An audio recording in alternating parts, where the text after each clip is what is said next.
നമസ്കാരം. സോഡിയാക് മീഡിയയിലേക്ക് എല്ലാ പ്രേക്ഷകർക്കും സ്വാഗതം. 2025 മാർച്ച് മാസത്തെ മകയിര നക്ഷത്രക്കാരുടെ നക്ഷത്രഫലമെന്ന് പരിശോധിച്ച് നോക്കാം.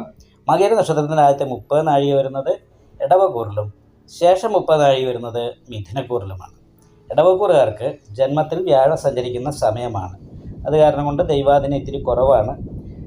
ജന്മരാമ വനേ ദുഃഖം എന്ന് പറയുന്ന ഒരു യോഗമാണ്. അതായത് ശ്രീരാമചന്ദ്രൻ വനവാസത്തിന് പോയ രീതിയിലുള്ള അലച്ചിലും എല്ലാ കാര്യങ്ങൾക്കും ഒരു കൃത്യമായിട്ടുള്ള തീരുമാനത്തിൽ എത്തിപ്പെടാൻ പറ്റാതെ ഇരിക്കുന്നത് കൊണ്ടുള്ള കൺഫ്യൂഷനും അനുഭവപ്പെടാൻ സാധ്യതയുണ്ട്. എന്നാലും ചന്ദ്രലഗ്നാധിപതിയായിരിക്കുന്ന ശുക്രന് ഉച്ചബലവാനായിട്ട് മീനൻ രാശിയിൽ സർവാഭിഷ്ട സ്ഥാനത്ത് നിൽക്കുന്നത് കാരണം കൊണ്ടും ലഗ്നത്തിൽ ശുഭയോഗം ഉള്ളത് കാരണം കൊണ്ടും എല്ലാ ഭൗതികമായിരിക്കുന്ന സുഖങ്ങളും അനുഭവിക്കാനായിട്ട് സാധിക്കും. പ്രത്യേകിച്ചും കർമാധിപതി സ്വക്ഷേത്ര ബലവാനായിട്ടാണ് നിൽക്കുന്നത്. അത് ശശമഹായോഗം ചെയ്താണ് നിൽക്കുന്നത്. എന്നാലും കണ്ടകശനിയുടെ ദോഷമുള്ളത് കാരണം ശനിദോഷത്തിന് പരിഹാരമായിട്ട് അയ്യപ്പ ക്ഷേത്രത്തിൽ നീരാഞ്ജനം വഴിപാട് ചെയ്യുക, അല്ലെങ്കിൽ എള്ളുപായസം കഴിപ്പിക്കുക, എള്ളുതിരി കത്തിക്കുക, നന്നായിട്ട് പ്രാർത്ഥിക്കുക. ഇങ്ങനെയൊക്കെ ചെയ്താൽ ജോലിയുടെ കാര്യത്തിലൊക്കെ അനുകൂലമായിരിക്കുന്ന ഗുണഫലങ്ങൾ അനുഭവിക്കാനായിട്ട് സാധിക്കും. സർവാഭിഷ്ടസ്ഥാനത്ത് ഇഷ്ടസ്ഥാനത്താണ് ബുധനും അതേപോലെ തന്നെ ശുക്രനും ആദിത്യനും രാഹുവും നിൽക്കുന്നത്. ലാഭസ്ഥാനത്ത് നിൽക്കുന്നത് കാരണം എല്ലാ ഗ്രഹങ്ങളുടെയും ഒരു ഇഷ്ടഭാവസ്ഥിതിയുണ്ട്. എന്നാൽ പോലും ലഗ്നത്തിൻ്റെ 2ാം ഭാവത്തിൽ നിൽക്കുന്ന ചൊവ്വ ധനകേ കഥന്നോ എന്ന് പറയുന്ന യോഗം ചെയ്ത് നിൽക്കുന്നത് കാരണം കൊണ്ട് അഭക്ഷ്യമായ വസ്തുക്കൾ ഉള്ളിൽ ചെല്ലാൻ സാധ്യതയുണ്ട്. അതുകൊണ്ട് തന്നെ പ്രത്യേകമായിട്ട് ശ്രദ്ധിക്കണം. നല്ല ഉദ്ദേശത്തോടുകൂടി സംസാരിച്ചാലും കേൾക്കുന്നവർക്ക് അത് അപ്രിയമായിട്ട് തോന്നാനും ഇടത്തിയാടി ഇതുപോലെ സംസാരിക്കുന്നത് പോലെ ഫീൽ ചെയ്യാനും സാധ്യതയുള്ള കാരണം സംസാരം പ്രത്യേകിച്ച് വളരെ മയപ്പെട്ട രീതിയിൽ സംസാരിക്കാനായിട്ട് ശ്രദ്ധിക്കേണ്ടതാണ്. ഇടത്തിയാട്ടം ഒരു കാരണവശാലും നമുക്ക് അനുകൂലമായിരിക്കുന്ന ഗുണത്തെ തരില്ല. സാമ്പത്തികമായിരിക്കുന്ന ഞെരുക്കം അനുഭവപ്പെടാനുള്ള യോഗമുള്ള ഒരു മാസം കൂടിയാണ്. 2ാം ഭാവത്തിൽ ദ്വിദ്വാദശ യോഗം ചെയ്ത് ദുരിതഭവനാധിപതി 2ലാണ് നിൽക്കുന്നത്.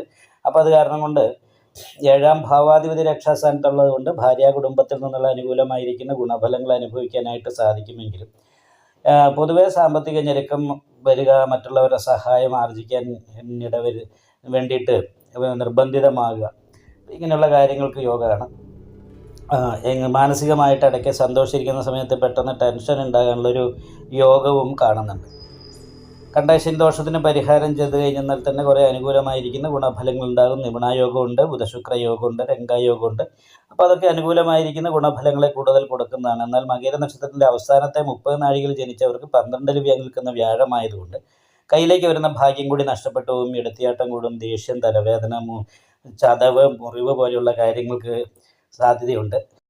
മിഥുനക്കൂറുകാർ പ്രത്യേകമായിട്ട് ശ്രദ്ധിക്കേണ്ടതാണ്.